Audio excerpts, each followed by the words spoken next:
I'm not happy. I don't need Elizabeth Warren or the government giving away my money.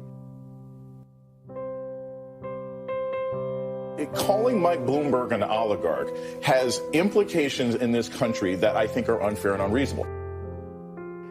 I care.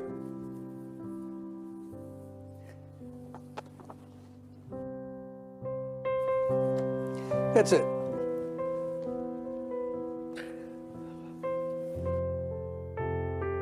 Makes you think of some rich person who got their money off of oil in Russia, who's taking advantage of a broken and dysfunctional system. Bernie Sanders saying, the country's corrupt, our system's corrupt. Be careful about that language, Bernie.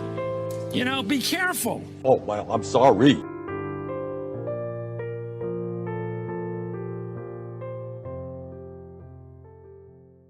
Now witness the firepower of this fully armed and operational battle station. The wokers.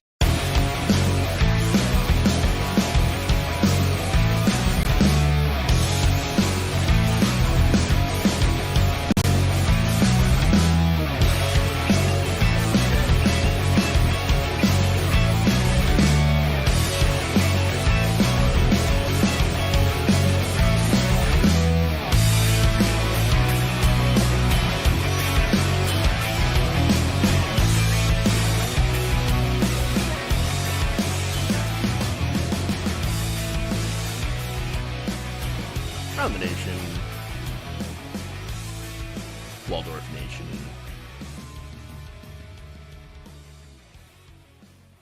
What's up, everybody?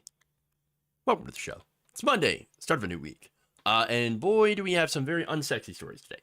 We're going to talk about banking. So, yeah, we're going to do a deep dive into the failures of the SVB bank. As well as, of course, including how deregulation, lobbying, corruption, all that stuff, well, are pretty much responsible for the downfall of this bank, the second largest bank failure in history. So we have that. And then, of course, we're going to talk about the right-wing reaction and what they're blaming. It ain't deregulation they're blaming. Oh, no. Oh, we're going to get to that story. So with that, we're also, of course, going to criticize.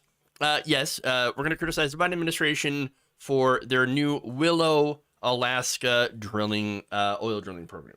So great. Wonderful. And then police F around with guns, and unsurprisingly, somebody gets shot. As usual. So, all right. Now, please like and share the stream.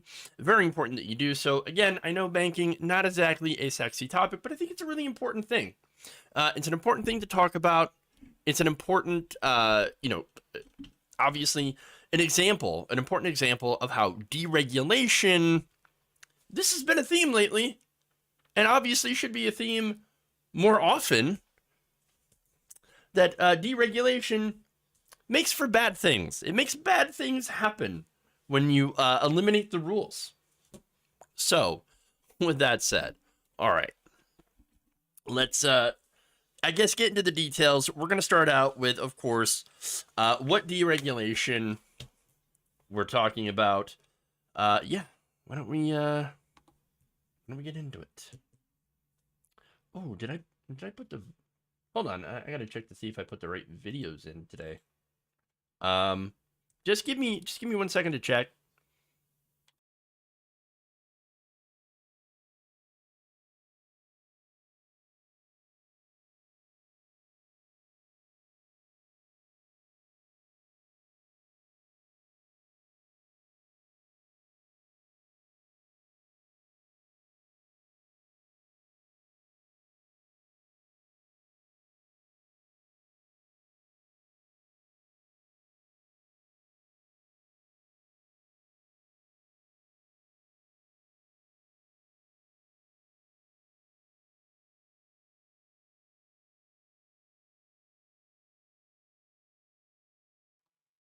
All right, sorry about that. I had to make sure, that all my videos were set up because we do have a video today, including a very prescient prediction from a certain senator from Vermont. All right, so like I said, just making sure these videos were set up and ready. Now we can dive in.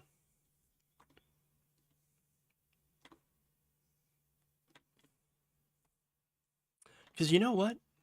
You know what we do? We'll do it live! That's what we do. Okay. All right.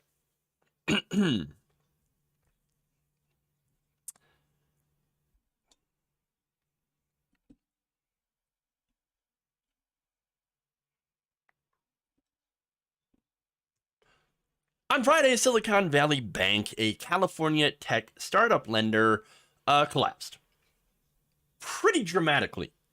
So now the FDIC, according to news reports, officially took control of SVB on Friday after California regulators had shut it down when it failed it basically ran out of money. That's what happened. It ran out of money.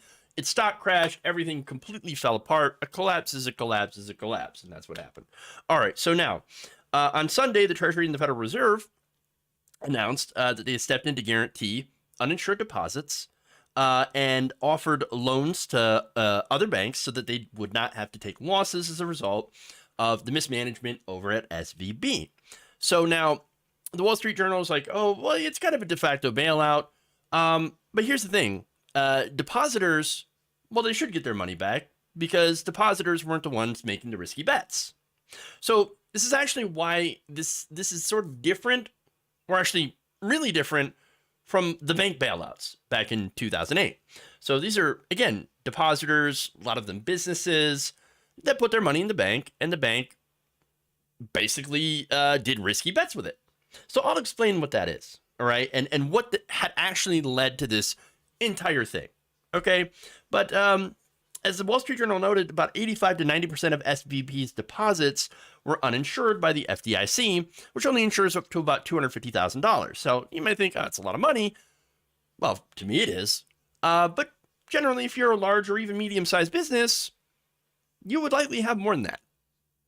So I guess that's why the Biden administration said, don't worry, we're going to make all the depositors whole. And I actually, again, don't really have an issue with, making sure to have the depositors being able to get their money. The issue I have is investors or executives, people like that, getting access to that money.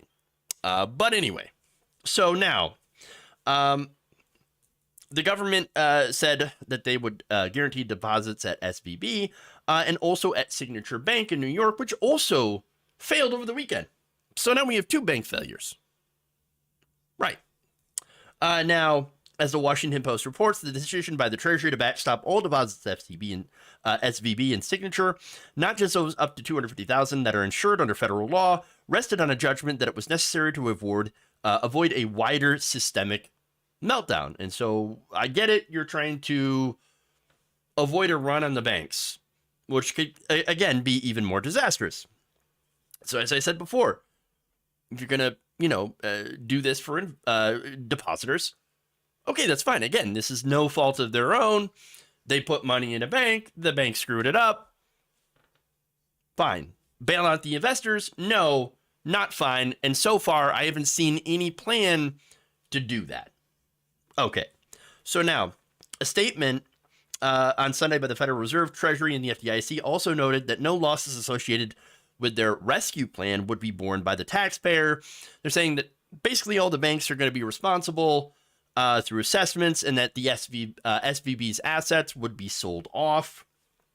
That said, before the statement, there was honestly a lot of concern that this is going to be a bailout of investors by the taxpayer, the same as, of course, the bank bailouts back in 2008. Now, Senator Bernie Sanders, who was against that, had also come out against that idea as well. And he's right. Here's what he said in a statement. If there is a bailout of Silicon Valley Bank, it must be 100% financed by Wall Street and large financial institutions. We cannot continue down the road of more socialism for the rich and rugged individualism for everyone else. 100%. Agreed. Now, he also added, let us have the courage to stand up to Wall Street, repeal the disastrous 2018 bank deregulation law, break up too big to fail banks, and address the needs of working families, not the risky bets of vulture capitalists. Sanders then, of course, went into detail a little bit about the deregulation that led us here, saying, let's be clear, the failure of Silicon Valley Bank is a direct result of an absurd 2018 bank deregulation bill signed by Donald Trump that I strongly opposed. By the way, this is not just Republicans. This was also bipartisan. We'll get into the details on that. But his statement continued by saying, 5 years ago, the Republican director of the CBO released a report finding that this legislation would increase the likelihood that a large financial firm with assets between $100 billion and $250 billion would fail. We'll get to the irony of that. He said, that is precisely what happened. Now, look, 2018, understand, if you missed this, I get it. The insanity of the Trump administration. Yeah, we missed the fact that, Republicans were also pushing a deregulation agenda. In fact, 17 Democrats joined with 50 Republican senators and voted to sign a bill that would remove the requirements for banks with more than $50 billion in assets to be subject to liquidity requirements and more frequent economic stress tests. You want to see who they are? I just happen to have that list. Oh, I'm sorry. I actually don't have that list. I do have the list. I just didn't load it up. So let me do that, actually. That is related to another show. All right. That's the list right here. Oh, look at that. 67 senators. And you have Bennett, Carper, Tom Carper, Chris Coons. Again, all these Republicans. Donnelly, Heidi Heitkamp, Maggie Hassan. Just you go down the list. Tim Kaine. Joe Manchin, of course, Claire McCaskill. Gary Peters. Yeah, I'm picking out all the Democrats because we really expect all the Republicans, and they did, all the Republicans. Oh, yeah, bank deregulation. Oh, yeah. But then, of course, you have the corporate Democrats. Again, this is the pro-banker, pro-corporate wing of the Democratic Party that signed on to the Trump deregulation bill that led to the, collapse of SVB. We should not be surprised here. So, again, Donald Trump signs that bill into law, brags about, I got rid of the deregulation, I got rid of the regulation, I deregulated the banks, I made it so the banks would be better, bigly, the greatest banks. Okay, well, now, that said, back when this was being debated on the floor, there were some Democrats that stood out against this. In fact, I'm going to show you a certain senator here who spoke out very vociferously against this. And against my strong opposition, then Congress and the Federal Reserve provided the largest taxpayer bailout in the history of the world to these huge banks because they were too big to fail. But now, 10 years later, hoping that we forget all about that, these large financial institutions are back again. How pathetic is that? Just yesterday, the Congressional Budget Office told us that the legislation we are debating today will, and I quote, increase the likelihood that a large financial firm with assets of between $100 billion and $250 billion would fail, end of quote. No, and would you look at that? That's exactly what happened. Bernie Sanders saying back in 2018, hey, maybe we shouldn't deregulate the banks. Now, SVB, as I pointed out, they were a medium-sized bank and had $209 billion in assets. Man, it's almost as if Bernie Sanders, right again. Right again. Weird how that works. You know, he comes out and he says, well, you know, I think this is probably a bad thing to go ahead with this deregulation. What if this bad thing happens? And then a few years later, bad thing happens. He's like, I told you. While everyone came and said, how could this have happened? How could this have happened? Never could have seen it coming. So again, let's get to the details, right? So they were deregulated, which allowed the bank to use depositor money for investment. So now there used to be a law that separated investment and commercial banks. It was called Glass-Steagall. It was removed, unfortunately. And so we had the basically commingling of these different types of banking systems.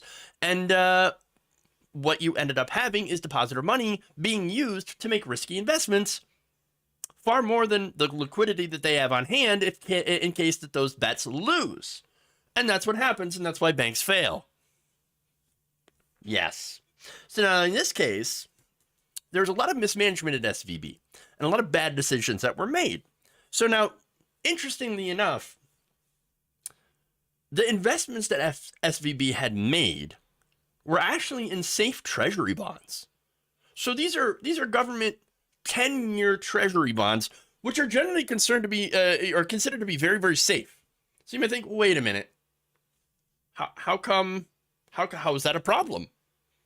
I mean, if these are safe investments, well, again, for one, they made these investments with most of the depositor money.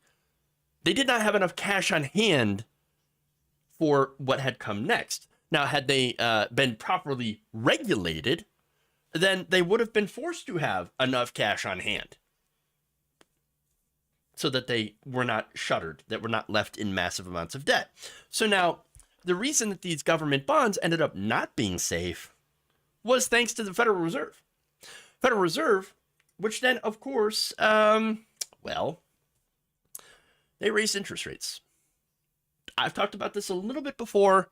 The Federal Reserve, in order to combat the inflation, had to go and raise the interest rates, which, of course, made borrowing more expensive, but also had the result of taking the bonds that were previously issued, which were at a much, much lower interest rate, so therefore weren't paying out. They had to sell these bonds at a massive loss.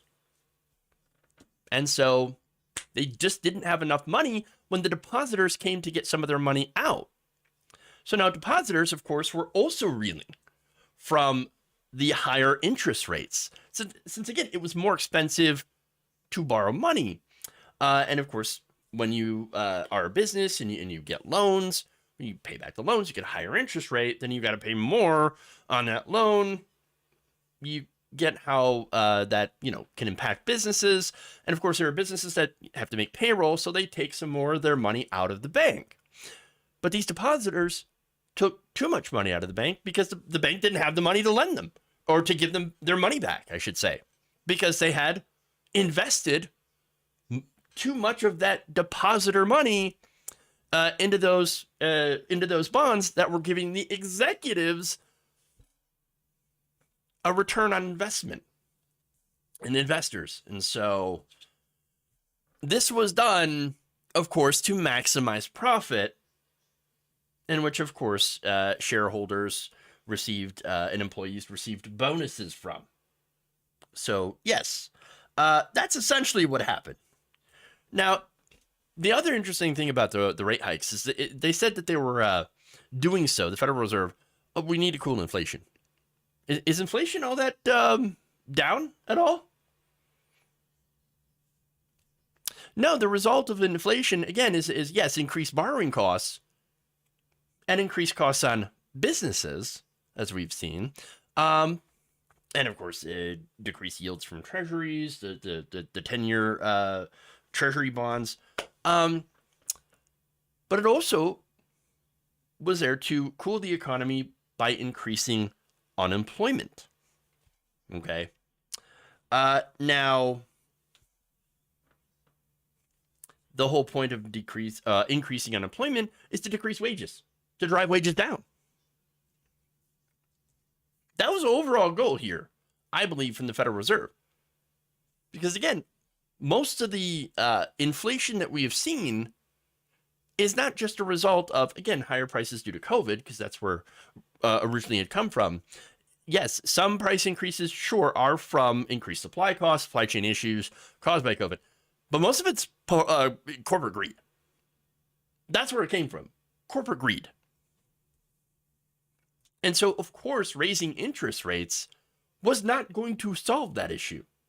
But it did create a whole lot of other unintended issues, coupled with the bank deregulation, which led to the collapse of both SVB and Signature Bank. Which, again, also, before the government decided to step in, people who had stores on Etsy, for example, were facing the possibility that they were not going to be able to get their money. Again, there's a lot of businesses, small businesses, independent people who are on places like Etsy. A lot of smaller businesses, again, were depositors in SVB that would have just completely and totally effed. So, yeah. It was just an absolute disaster. Now, here's the kicker, though. Right? I talk about regulation. And deregulation. Unsurprisingly, SVB's chief executive, Greg Becker, was a big supporter of Trump's rollback of these regulations.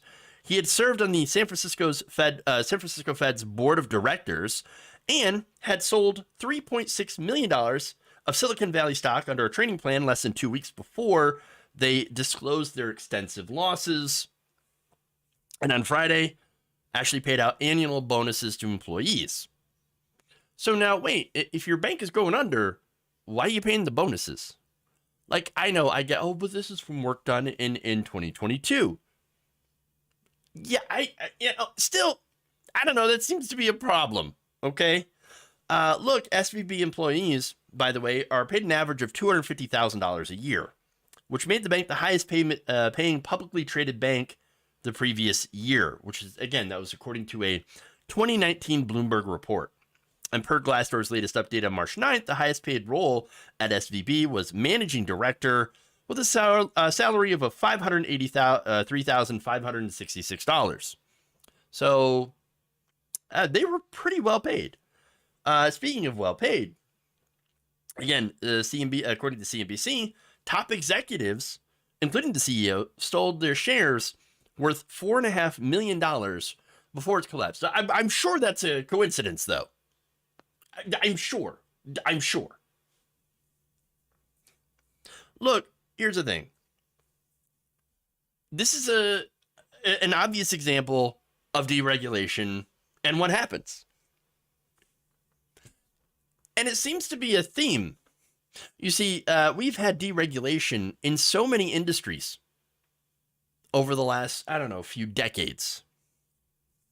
And this is coming right off the heels of the rail industry being so deregulated that we have seen a massive increase in derailments in places like East Palestine, Ohio.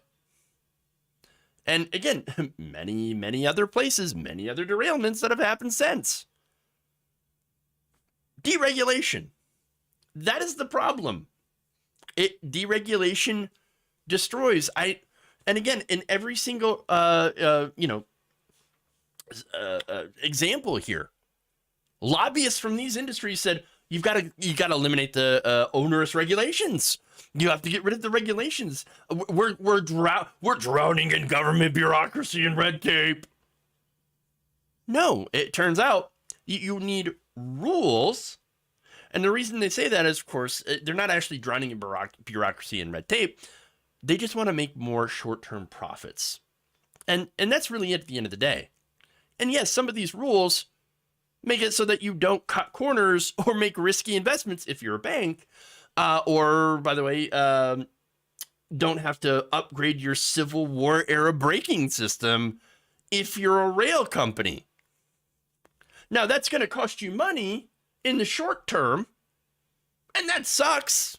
But in the long term, it's actually going to help your business, because when there's an emergency, and there always is, Murphy's Law always does apply.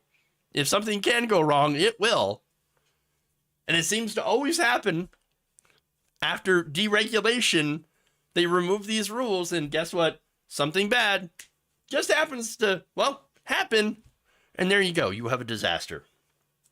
So, again, when people like Bernie Sanders and progressives come out and say, hey, maybe we shouldn't remove these regulations, maybe we should have stronger regulations, we should have rules, we should re-implement things like Glass-Steagall, you know, to actually protect the economy overall, at the expense of, yes, a little bit of profit, we're right.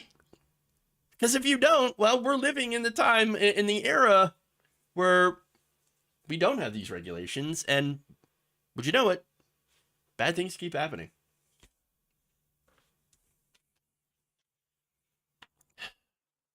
No, we're not done.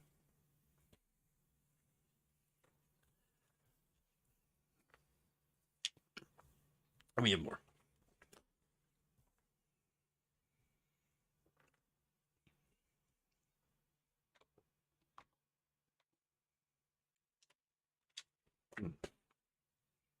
Oh, let me change that.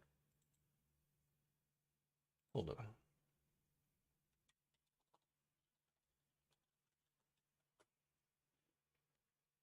There we go.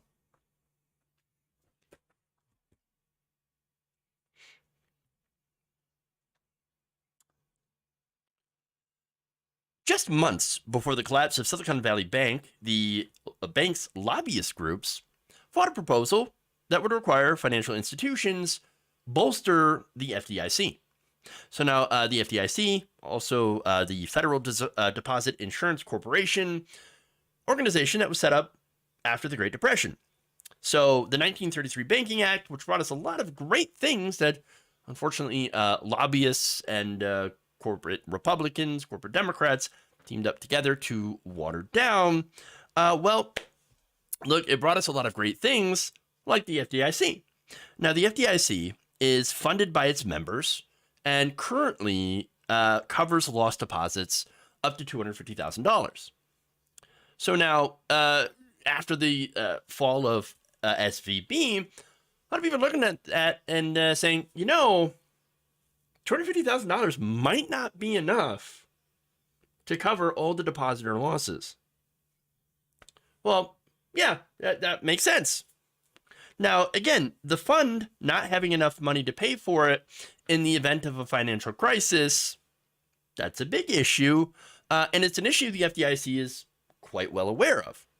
And so they actually tried to craft a rule to bolster just a little bit. Just a little bit. So now, after they proposed this rule, they got massive pushback.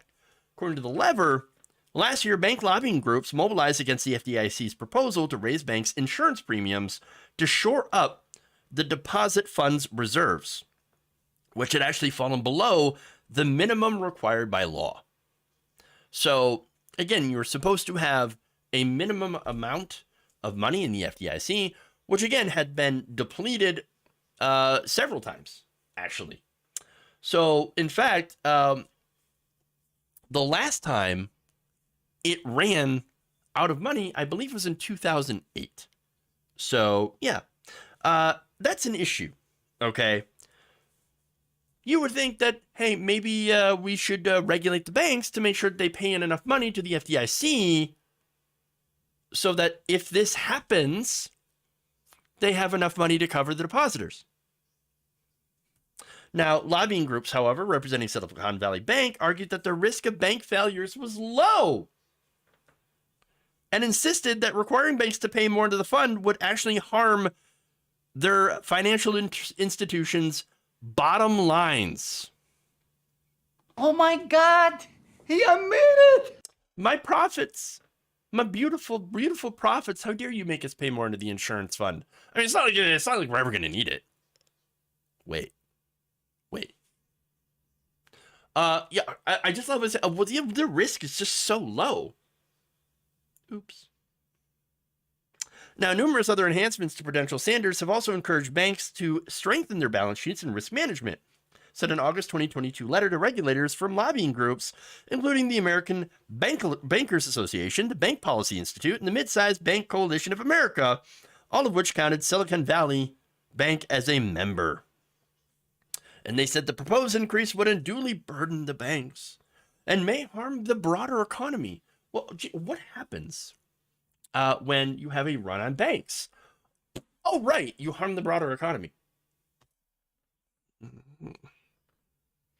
At the time, the Deposit Insurance Fund had less than $126 billion to insure the nearly $10 trillion of insured deposits in America, meaning the reserve ratio was below the statutory 1.35% minimum. Wow. So, yeah, seems like a problem. Again, since we live in a country where we don't have enough regulation, proper regulation, causing, of course, constant economic crashes caused by banks making and losing risky bets. You would think that at least having an insurance fund that has something in there, just in case of an emergency that prevents a collapse of the banks, would be smart. No. Apparently not. That would be a burden on business. Too much of a burden. Look, soon after the bank industry's letter, by the way, you had a group of senior Republican House lawmakers that pushed back against the FDIC, fought against this rule. Thankfully, they lost. But again, you have reports of even Kevin McCarthy and again, numerous Republican leaders pushing for not only to block this rule, but also to deregulate the banks further. A lot of these senior Republicans were unsurprisingly just bathing in industry cash. Yeah, but I'm sure that's just a coincidence, right? I'm sure. They just really cared about not unduly burdening the banks, who just happened to be funding their campaigns. Now, SVB was also directly lobbying the FDIC last fall during the rulemaking period, according to filings reviewed by the Lever. Now, despite the pressure, the FDIC did finalize the proposal order in October, asserting that it was necessary to maintain statutory minimums and guarantee banks were adequately insured in the case of collapse. Now, again, in the case of SVB, about 85 to 90% of the depositors were not insured. So, wow. Now, I told you, their response to this regulation was, it's going to hurt us so bad. Well, how much? How much were they going to actually hurt these banks? Well, apparently, their reduced earning would be equal to about 1.2% of their income annually. 1.2%. That's it. And yet lobby groups called this aggressive and said the assessment rate increase is unwarranted. They also said, by the way, this is Republicans now. They also said, we are concerned that an increase in the assessment rate at this time could pose real harm to consumers. Yes, because we care so much about consumers, particularly those with low and moderate incomes who may need access to credit, said a comment of the proposed rule from Republicans Representatives Blaine Luetkemeyer, Anna Wagner, Andy Barr, Bill Huizenga, and Tom Emmer. It is in their best interest to allow the fund to naturally recover over time as deposits run off. Those five lawmakers that I mentioned received a combined $942,000 of campaign donations from the banking sector in the 2022 election cycle. But I'm sure they just, again, cared. They cared so much about the consumers. Yes, they're very, very concerned with the consumers. The banking industry groups also oppose the assessment and are as follows. The Bank Policy Institute, the American Bankers Association, the Consumer Bankers Association, Independent Community Bankers of America, Mid-Sized Banks Coalition, and they had all called this final rule a, quote, preemptive strike against a non-existent threat. Now you look out there and you tell me how non-existent that threat is. Oops.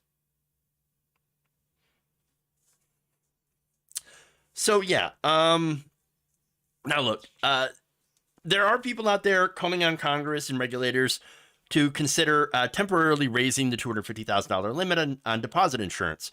This is Representative Josh Gottheimer who's pushing that. Now look, I don't necessarily have an issue with that. Again, as long as it's paid for by the banks.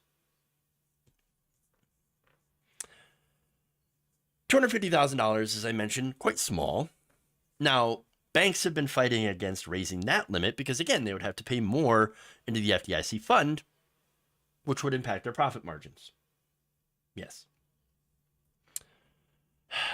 Oh, and also, the U.S. Senate Banking Committee for the GOP called for more deregulation. So, again, at the behest of these bank lobbyist groups. So, look,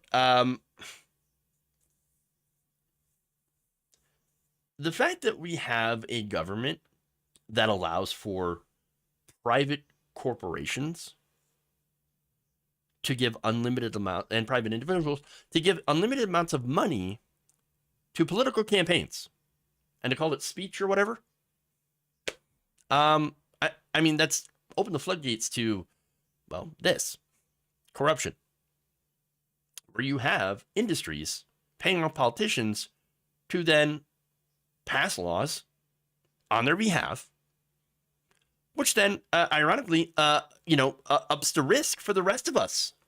Again, there are people, normal people, depositors, people who put their money in these banks that were at risk of not being able to get their own money out because of the risky bets of these companies and because of the deregulation, not having enough money to cover their bets. That's the issue. We need these rules back. We need Glass-Steagall. We need, obviously, more funding in the FDIC. And we need to reinstate the 2018 Trump deregulation, or reinstate the regulation that Trump got rid of in 2018, which would at least, again, have some cash liquidity requirements and stress testing to make sure these banks don't fail the way that they keep doing. So, but unless there is a political will to fight against the banks, we won't do it, and we'll just keep seeing disaster after disaster. So, there you are.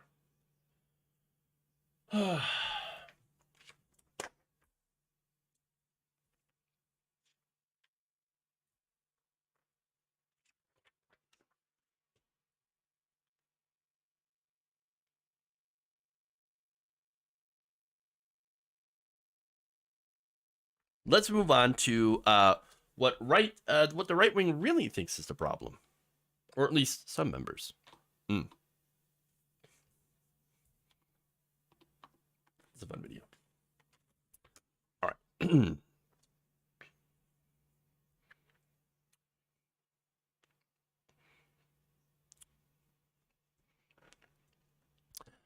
With the collapse of the Silicon Valley Bank, which illustrates the need for some banking regulation, the right, well, they don't like that idea, and they've decided that they were going to, point their fingers at something else. Which would be, of course, The wokers.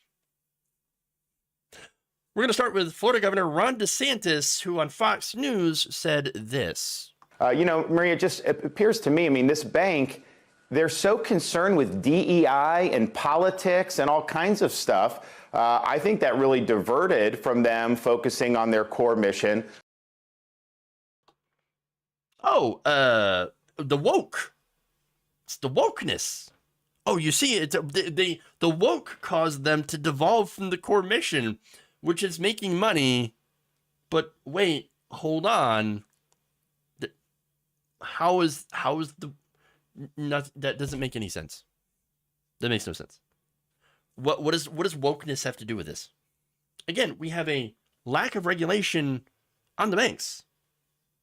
Well, that said, of course, Ron DeSantis, he is going to argue the opposite.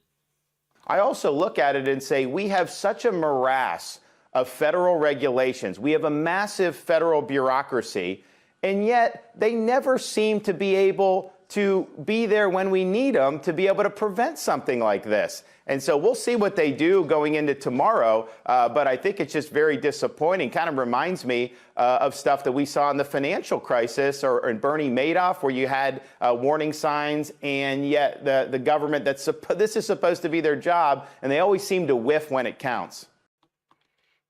You see, it's not the lack of regulation. We have too much regulation, and yet somehow, the regulation, they just completely missed it. Wait, no, here's what happened. The Trump administration, along with, again, a bipartisan group of senators, loosened the banking rules. Now, there's 50 Republican senators, 17 of the most corrupt Democratic senators who take money from the banks joined with them. Now, they, of course, because they deregulated the banks were allowed to take more risks. In this case, putting more depositor money into treasury bonds in order to get a return of investment, of course, for the shareholders and executives, which makes them profit. Now, the Federal Reserve then started raising interest rates over fears of inflation, or not fears of inflation that was actually happening. A lot of the inflation, of course, caused by corporate greed. Now, that in rapid increase of interest rates ended up messing up the bond market, and it made it more expensive for companies to borrow money. That slowed down business, it slowed down hiring, which of course experts said would happen. In fact, that was kind of the point, I think, to cool the economy, they said. They even admitted, yes, we want to cool the economy, and one of the results of that, of course, is to have more unemployment, which is to drive down wages. Because they think regular people were making too much money. And we got to put a stop to that. So now look, groceries and gas, they're still pretty expensive. And again, that's because that inflation being caused by corporate greed. A lot of it. Now, in the case of SVB, depositors needed to take out some of their money to do things like payroll. Okay, yes. SVB, however, did not have enough cash on hand because a lot of their money was tied up in those investments. And were exempted from regulations on the mid-sized banks that required them to have a certain amount of money on hand in case something like this happens. Trump signed that into law. The reason the government didn't do anything is because what could they do? They weren't allowed to do anything because the Republicans deregulated it. They caused the issue in the first place by removing banking regulations. So that has nothing to do with overregulation. In fact, that's the opposite, and certainly nothing to do with the wokers. It wasn't the wokeness, but that obviously is not stopping the right wing from adopting that. In fact, Senator Mike Lee also posted screenshots on Twitter from SVB's website mocking the bank's diversity policies, along with its environmental, social, and corporate governance policies, saying ESG and DEI certainly didn't save SVB. I assume that that's a typo. Look, those things have, again, nothing to do with the fact that it was mismanaged when it came to investment, short-term gains. The desire for short-term gains, yes, has a lot to do with the collapse of SVB. That said, you have another one, Republican House Oversight Chairman Jim Comer, on Sunday told Maria Bartiromo on Fox News, "We see now coming out that they were one of the most woke banks in their quest for the ESG-type policy in investing. This could be a trend, and there are consequences for bad Democrat policy." You see what they're doing there? No, see what it was is bad Democrat policy on wokeness. See, wokeness causes banks to fail. Did you know that? Go woke, go broke. In fact, here is a couple more Here's one more statement, actually. This is from Students for Trump, Ryan Fournier, saying Silicon Valley Bank has been operating for 40 years. 3 years ago, they hired their first chief diversity, inclusion, and equity officer. Now they're defunct. Get woke, go broke. It's not the wokeness. Again, that has nothing to do with it. Everything to do with bad investments, poor management, chasing short-term profits, and again, the deregulation that allowed them to not have enough capital, not have enough liquidity, not have enough money in case something like this had happened. It's amazing. They built this, though. Deregulation built this house, and it turns out building a house on deregulation ensures that you have a bad foundation. And of course, in order to deflect from their own failures, because these are the policies that they're pushing, you know, more freedom, less onerous regulation in the banks. Well, this is what they get. And unfortunately, we all have to deal with consequences. Okay.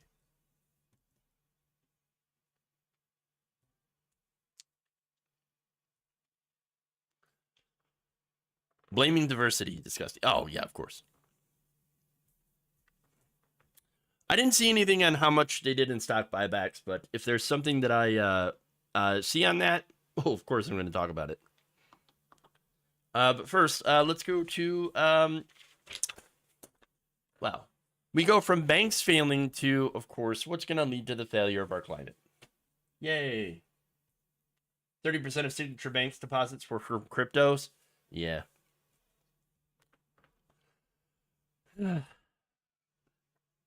Okay.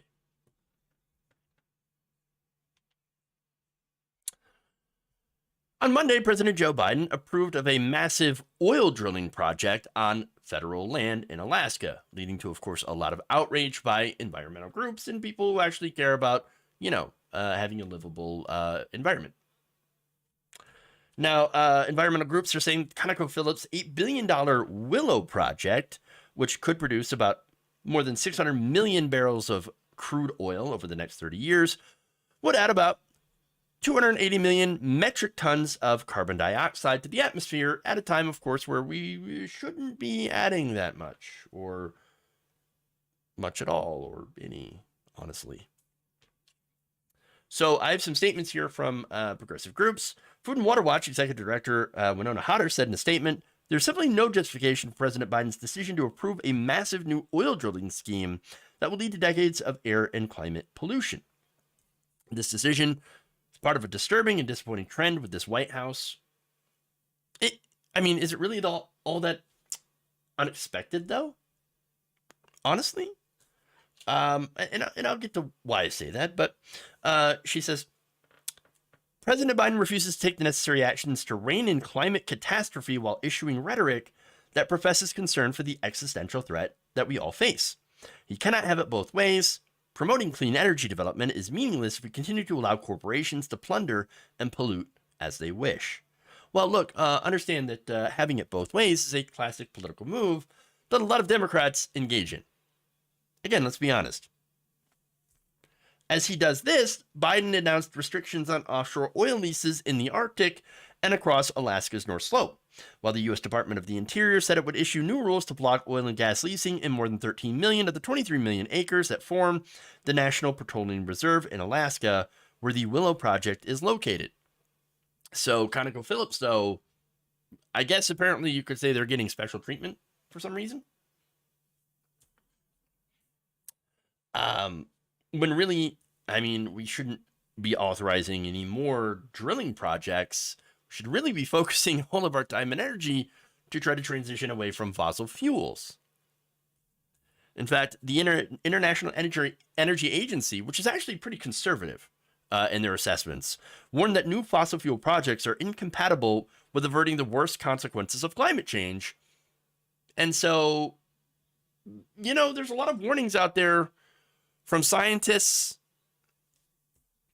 And yet we have a president who's a Democrat who says, hey, look, we really want to, do something about the existential, thing of climate change. Here's more oil. I mean, look, that's leading to a lot of outrage. Understandably so.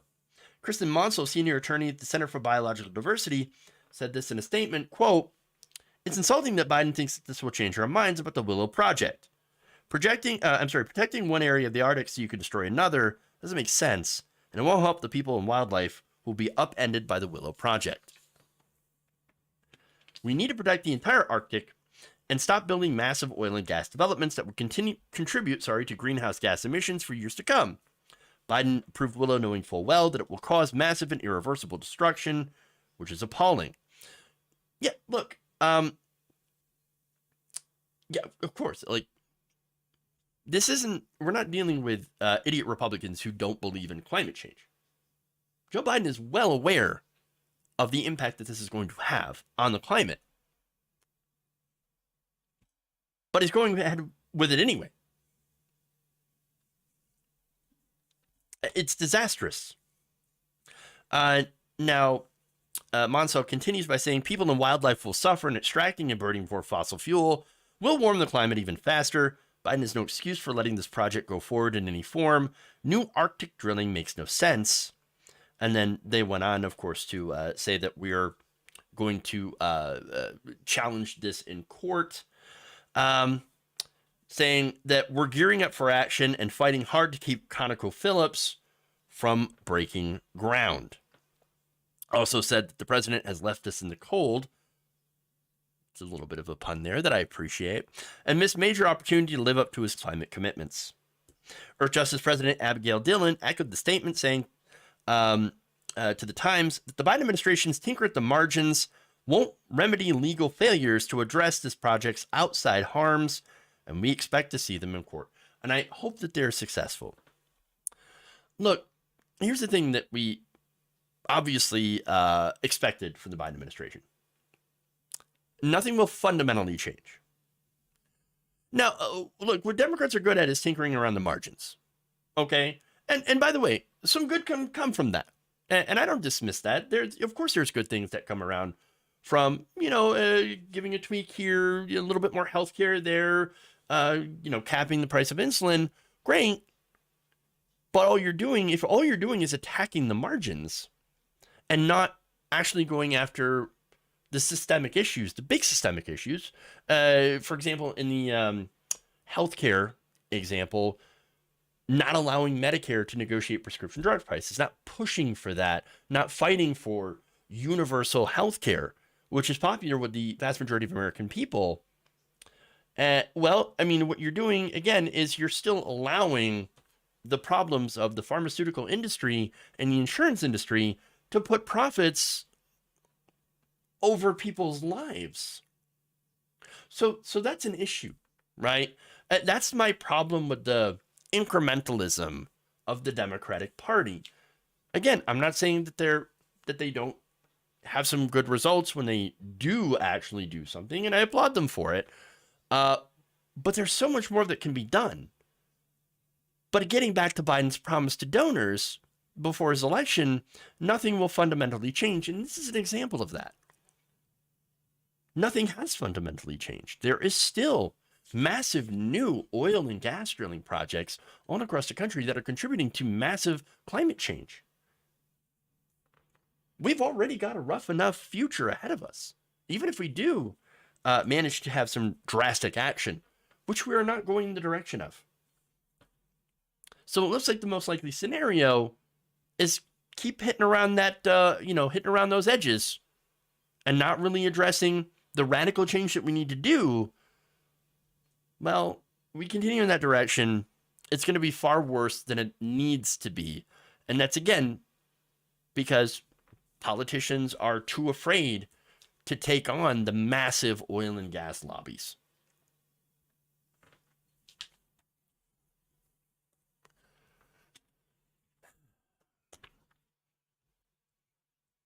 Okay.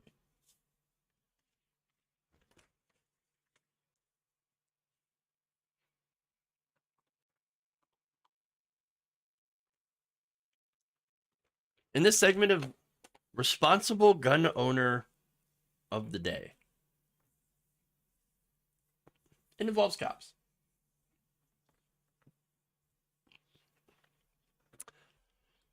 Two Greenville, South Carolina sheriff's deputies were suspended after one of them decided to use his service weapon as a toy and accidentally shot his colleague in the foot. Yes, this happened during a February training session. According to the Greenville County Sheriff's Office, two unnamed deputies were participating in an exercise hosted by a neighboring county sheriff's office. That training involved canines from several law enforcement agencies in the state, as well as the firing of blank rounds. Sometime after the exercise, as deputies were putting away their training firearms, one of them fired a blank in the direction of another, because we're just having fun. We're just shooting guns at each other. Don't worry, they're just blanks. The second deputy, unaware that he had grabbed his service weapon instead of having the training firearm, aims and shoots back, hitting the other deputy in the foot. Oops. Boys in blue, everybody. Well done. The deputy who was shot was taken to the hospital, treated for his injuries, released, they also, as a result of this little accident that they had, there was an internal affairs investigation which concluded last week and blamed the shooting on the two officers engaging in horseplay. The deputies were suspended with pay for 10 days and will be placed on Greenville County's performance improvement plan. You messed around with your service weapon, and we're going to put you on a performance improvement. We think your performance, accidentally shooting your colleague, needs some improvement. Oh, great. Now, the deputies would also be required to take remedial training on the proper handling of firearms while on duty. Sheriff Hobart Lewis said in a statement last week, "While I understand accidents occur, moments of carelessness will not be tolerated under my leadership." I mean, really, that's kind of minimizing this whole thing, isn't it? I mean, you're just careless, just aiming guns at each other with blanks. Or, we're supposed to have blanks, and one of them was real. Now, the deputy supervisors also, who had failed to monitor their handling of the firearms, so much for being the supervisor, according to the sheriff's office, will also have to take remedial training, will serve a 3-day suspension. So look, my thoughts, guys, guns aren't toys. If you treat them like toys, people get hurt. It's amazing that we have to tell police officers this. I mean, maybe, in that area, the training and hire standings of these police officers might be a bit dubious. You might want to go and review those too. You're obviously not hiring the best of the best, the cream of the crop, if you will. I mean, if they're engaging in ridiculous horseplay like this, come on. Now, look, I was taught never to point a gun, even if you don't believe that it's loaded at another human being, unless you plan to do bodily harm to them. And look, the reason that you're taught that is, again, this is obvious safety 101. Children are taught this. Okay? If you have like hunter safety as a young kid, they tell you, hey, don't point a gun at another person. That's bad. That's a no-no. And these are adults. These are police officers. Jesus. And by the way, if you're saying, well, okay, look, they're supposed to be blank rounds. Blank rounds have also been proven to be dangerous or even deadly. Though, of course, obviously a lot less dangerous than cartridges loaded with an actual bullet, but they can be deadly. Remember, a blank is what killed actor Brandon Lee in the set of The Crow. More recently, Helena Hutchins was killed on the set of Alec Baldwin's movie Rust by a blank round. There's another person there that was also injured. So what I'm saying is, blank or not, weapons, guns are not toys. These officers should absolutely know better. And the fact that they don't, I already didn't have a lot of faith in the police force. I have even less now.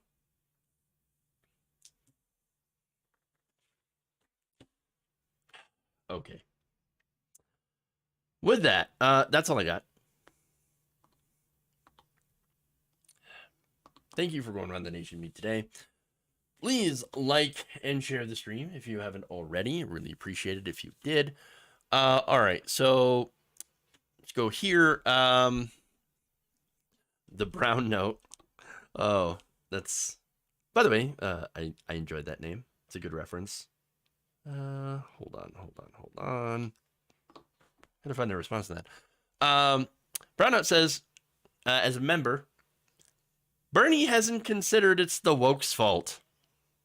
Really? Okay. Oh, well, there's one more. There's one more that I gotta find here. It's one of those days where I cannot find my soundboard stuff. Oh, well, I'm sorry. There we go. That's it. That's what I was looking for. Gabby Mathis says, I hate banks, but unfortunately we need them. Thanks for your shows. I would like to see more, of course, community-owned banks, co-ops even. Love to see more of that kind of stuff. Right now, but I think the most important thing is to reinstate some sort of rule that separates investment from commercial banking. We have to have Glass-Steagall back, or a new Glass-Steagall that is tailored towards, the banks of today. I think that would be incredibly beneficial and a huge stabilizing effect for our financial system. Unfortunately, we don't see, what's going to happen. All right, so Gabby Mathis, also thank you for the gifted membership on YouTube. Appreciate that. Okay, so let's see. Go over to here on Twitch. Let's see. Twitch, a lot of stuff. Hunger Games 1989, thank you for resubbing for Prime for 14 months. S Bloom 85, thank you for resubbing for Prime with Prime for 27 months. Just 4 more months until 2 years. Has it been this already that long? Wow. Time flies. Rower Sarabeth, thank you for gifting a tier 1 sub. And Dirkish Jerk 1, thank you for resubbing for a month at tier 1. Appreciate that for 5 months. Thank you. All right. So, live ammo, yikes. Rust issue was not a blank round? Wasn't? Thought it was. Either way, not good.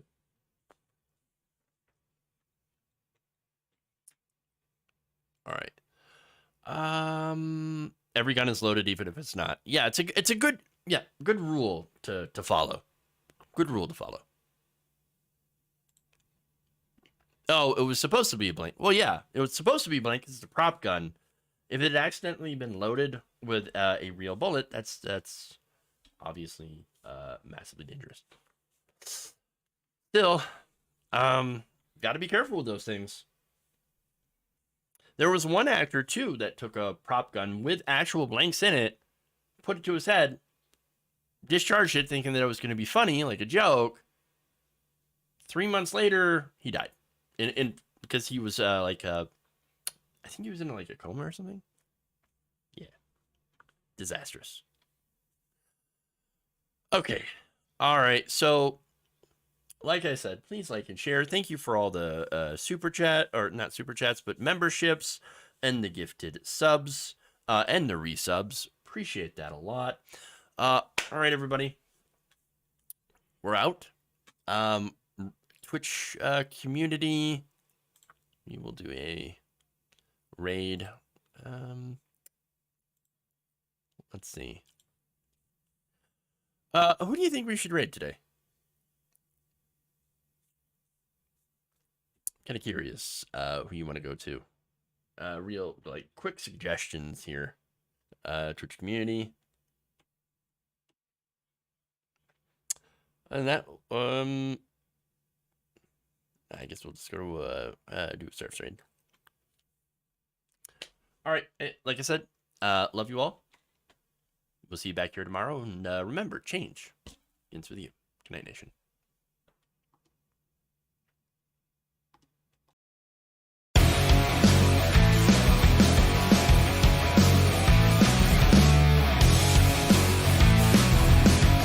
I'm in trouble.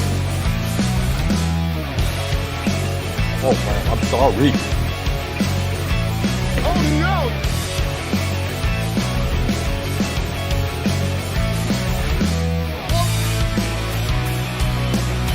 Woke mob.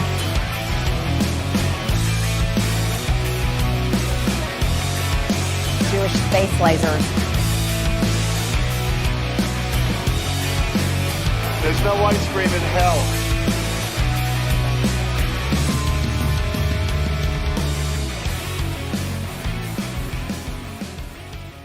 You're kicking me out the door. You're kicking me out the door.